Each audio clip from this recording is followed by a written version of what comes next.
बताऊंगा उतनी, अगर वो किताबें अगर आपके पास में है और ये किताबें सब बच्चों के पास मिलती हैं, अगर वो किताबें आपके पास है तो सफिशिएंट है, उतनी किताबें, इसके अलावा आपको ज़्यादा हाथ पैर मारने की जरूरत नहीं है।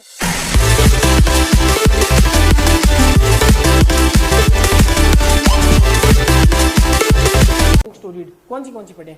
अब देखिए मैं आपको एक चीज़ बताता हूँ, या फिर आप में से काफ़ी स्टूडेंट ने ये चीज़ देखी होगी कि जो लोग सक्सेस होते हैं, जिन्होंने अच्छी रैंक से नोट से निकाल देते हैं, तो सब लोग तो नहीं होते, पर बच्चों कुछ एक लोग ऐसे होते हैं कि वो कुछ भी बता देते हैं कि ये पढ़ लो, ये पढ़ लो, ये पढ़ लो, ये पढ़ लो, 10 किताबें बता देंगे आपको कि ये पढ़ लो। ऐसा नहीं है, ऐसा न तो मैं किसी को बताऊंगा ना आपको किसी को बताना है। मैंने 2 साल पहले भी ये चीज़ें बताई थी कि ये चीज़ें करेंगे तो आसान हो सकता है चीज़ें। तब मेरे को पता नहीं था, ना मैं किसी जॉब में था, ना एम्स में था, तो काफ़ी सारी चीज़ें मेरे खिलाफ हुई थी उस टाइम पे। और तब मैं कॉलेज लाइफ में था, वहाँ से मुझे मोटिवेशन मिला था काफ़ी कि मेरे को जवाब कैसे देना है, वहाँ से निकली थी चीज़ें। तो कौन सी पढ़ी किताबें आपके पास में, देखिए आपके पास, मुझे नहीं पता कौन सी किताबें हैं, पर मैं बताऊंगा उतनी,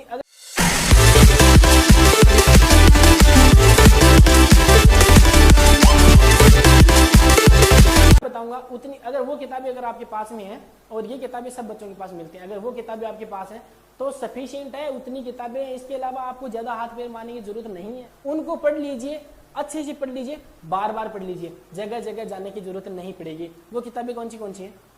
कौन सी किताबें हैं? अगर आपके पास में है, बेसिक के अंदर PR यादव किताब है, PR यादव अगर आपके पास में है, उसके बाद में अगर आपके पास टारगेट हाई है, टारगेट हाई वाली किताब आपके पास में है, सॉन्डर्स आपके पास में है, क्योंकि एनक्लेक्स और हॉस्पिटल बेस्ड इन एजुकेशन यहाँ से निकल गए। और आपके पास में लास्ट किताब कौन सी? मौजवी अगर आपके पास में है। अगर ये जो किताबें आपके पास में, 4 किताबें आपके पास में है, तो यकीन मानिए, भरोसा कीजिए, ये किताबें सफिशिएंट है सिलेक्शन दिलाने के लिए। 3000 से लेके पहली रैंक तक सिलेक्शन दिलाने के लिए इनमें इतना दम है कि ये आपको सिलेक्शन कहीं से भी उठा के कहीं पे भी रख सकती हैं। इतना नॉलेज भरा पड़ा और सफिशिएंट है। ये किताबें कॉम्पिटेटिव बुक के हिसाब से सफिशिएंट है, इनसे ज़्यादा आपको पढ़ने की जरूरत नहीं है। और आपको मैं मौजवी पढ़ने की देखो स्ट्रेटेजी बताऊंगा, या अभी ये वीडियो ज़्यादा लंबा हो जाएगा, अपन देखेंगे अगर लेंथ कम रहेगी तो मौजवी पढ़ने की स्ट्रेटेजी बताऊंगा। क्योंकि बहुत सारे स्टूडेंट हैं, उन्होंने मौजवी वाली किताब देखी नहीं होगी, और मौजवी वाली किताब देखी है तो उनको ये लगता है कि यार ये किताब पूरी कैसे होगी। तो बहुत आसान ट्रिक में बताऊंगा मैं। तो अभी बात ये कि विच बुक्स टू रीड, कौन सी किताबें पढ़े? अगर आपके पास में ये 4 किताबें हैं तो सफिशिएंट है। इसके अलावा देखिए अभी ग्रुप्स में काफ़ी, व्हाट्सएप ग्रुप या टेलीग्राम में काफ़ी सारी चीज़ें सर्कुलेट होती रहती हैं, PDF आती रहती हैं, बहुत सारे शॉर्ट टर्म्स आती रहते हैं, न्यूमोनिक्स आती रहते हैं, बुलेट्स आते रहते हैं। वो चीज़ें आप देख सकते हैं। आपके पास में फ्री टाइम होता है, जैसे आप ट्रेवल कर रहे हैं, बस में बैठे हैं आप, या कहीं पे बस स्टॉप पे बैठे हैं, आप किसी का वेट कर रहे हैं, वहाँ पे आपके पास टाइम है तो आप फोन निकाल के उन चीज़ों को पढ़ सकते हैं। तो उस टाइम पे उन चीज़ों को यूटिलाइज कर सकते हैं आप। पर बुक्स के हिसाब से आपके पास 4 चीज़ें सफिशिएंट है। अगर ये चीज़ें 4 आपके पास है, बार बार अगर आप इनको पढ़ रहे हैं तो ये चीज़ें आपके लिए सफिशिएंट है। कम पढ़ो पर अच्छा पढ़ो। और वो जो चीज़ें हैं जो PDF आपके पास आती रहती हैं, बुलेट्स आपके पास आती रहती हैं, वो आप क्या कर सकते हैं, फ्री टाइम में आप क्या कर सकते हैं, फ्री टाइम में उनको आप पढ़ सकते हैं। अब 4 किताबें आपके पास सफिशिएंट है, और इन 4 किताबों में लगभग 20,000 के समथिंग MCQs होते हैं। कितने?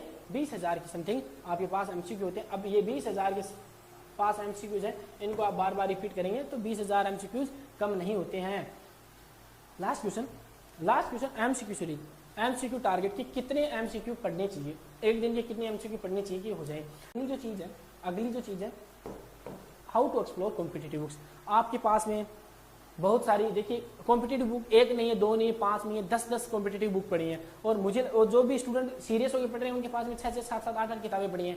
तो आप सभी को पता है कि सारी किताबें नहीं पढ़ सकते लिमिटेड टाइम में, 2 महीने में तो आप बिल्कुल भी सारी किताबें नहीं पढ़ सकते।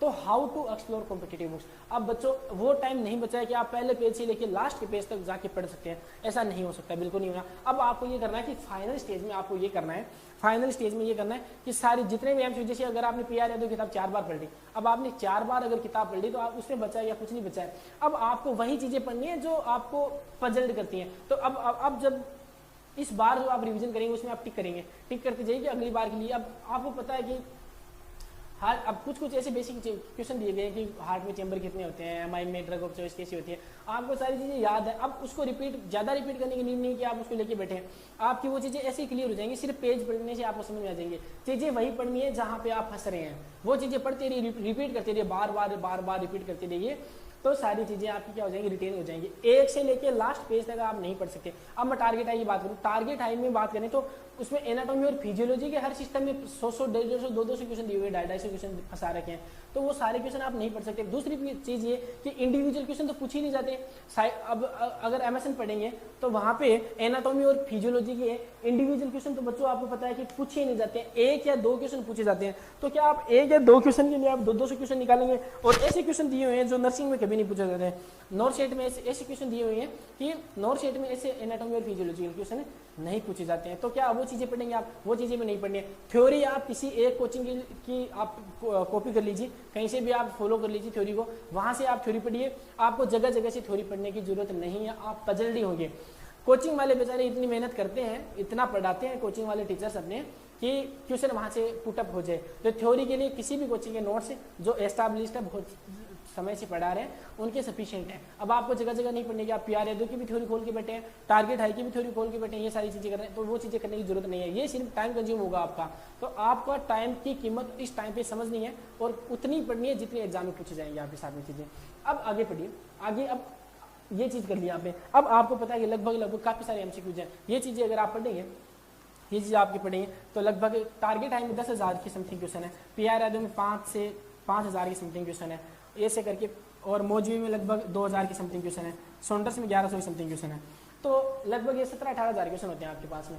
अब इतने क्वेश्चन आप करेंगे, और मैं आपको बता दूं किताबों को आप पहले पेज से लेकर लास्ट पेज तक नहीं पढ़ना। मैं बार बार यही पढ़ रहा हूँ, यही बात कर रहा हूँ। हाँ, पढ़ना था, पहले पढ़ना था। अगर आपने प्रीवियस टाइम में ये चीजें की है तो आपके लिए बहुत बेहतरीन चीजें साबित होने वाली है।